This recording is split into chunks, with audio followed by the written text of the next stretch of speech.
ಎಲ್ಲರಿಗೂ ನಮಸ್ಕಾರ. ಈಗ ಒಂದು ವಿಡಿಯೋ ಹಾಕ್ತೀನಿ, ಅದನ್ನ ನೋಡ್ಕೊಂಡು ಬರೀ ಮಾತಾಡೋಣ.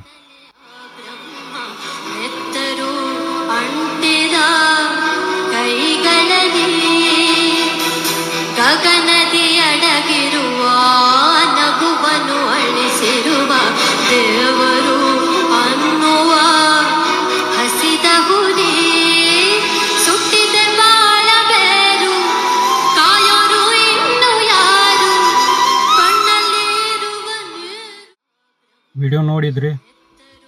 ಇದ್ರೊಳಗೆ ಹುಡುಗನ ತಪ್ಪು ಅವ್ರ ಅವ್ವನ ತಪ್ಪು ಏನೂ ಗೊತ್ತಿಲ್ಲ. ಆ ಹುಡುಗ ನೋಡ್ರಿ, ಶಾಪ್ನಾಗ ಶೂಸ್ ಕೊಡಿಸ್ದಾಗ ಅಂತಲೇ ಅವ್ರ ಅವ್ವನ ಗೋನ ಹಿಚ್ಕಿದಾನ. ಇನ್ನೂ ಇಟ್ಟು ಸಣ್ಣ ವಯಸ್ಸಿನಾಗನ ಇದು ಪರಿಸ್ಥಿತಿ ಅವ್ರದ್ದು. ನಾಳೆ ದೊಡ್ಡವಾದ ನಂತರ ಏನಾಗೋದ, ಪ್ರತಿಯೊಂದೆಲ್ಲ ಅದನ್ನು ಕೊಡಿಸ್ರಿ ಇದನ್ನು ಕೊಡಿಸ್ರಿ ಅಂತೇಳಿ ಹುಡುಗರು ಕೇಳ್ತಿರ್ತಾವೆ. ಅದು ತಪ್ಪು. ನಾವೆಲ್ಲ ಕಾಡ್ತಾವನಿಲ್ಲ ಅಂಥೇಳಿ ಏಕಮ್ ಹೋಗಿ ಕೊಡಿಸ್ತಿರಲ್ಲ, ಅದು ಭಾಳ ತಪ್ಪು. ಅದು ನನ್ನ ಪ್ರಕಾರ ಭಾಳ ತಪ್ಪು ಅದ. ಯಾಕಂದ್ರೆ ಇವರು ರೂಢ ಬಿದ್ದು ಅಂದರೆ ಈಗ ನೋಡ್ರಪ್ಪ, ಅವ್ರ ಒಂದು ಗೋನ ಹಿಚ್ಕಿದ ನಾವು ಬೂಟ್ ಕೊಡಿಸ್ದಾಗ ಇದು ನನಗಂತೂ ನೋಡಿ ಭಾಳ ಕೆಟ್ಟ ಅನಿಸ್ತು. ಯಾಕಂದ್ರೆ ಎಷ್ಟು ತ್ರಾಸದಿಂದ ಎಷ್ಟೋ ಹೆಣ್ಮಕ್ಳು ಅವ್ರ ಮಕ್ಕಳನ್ನ ಬೆಳೆಸಿರ್ತಾರೋ.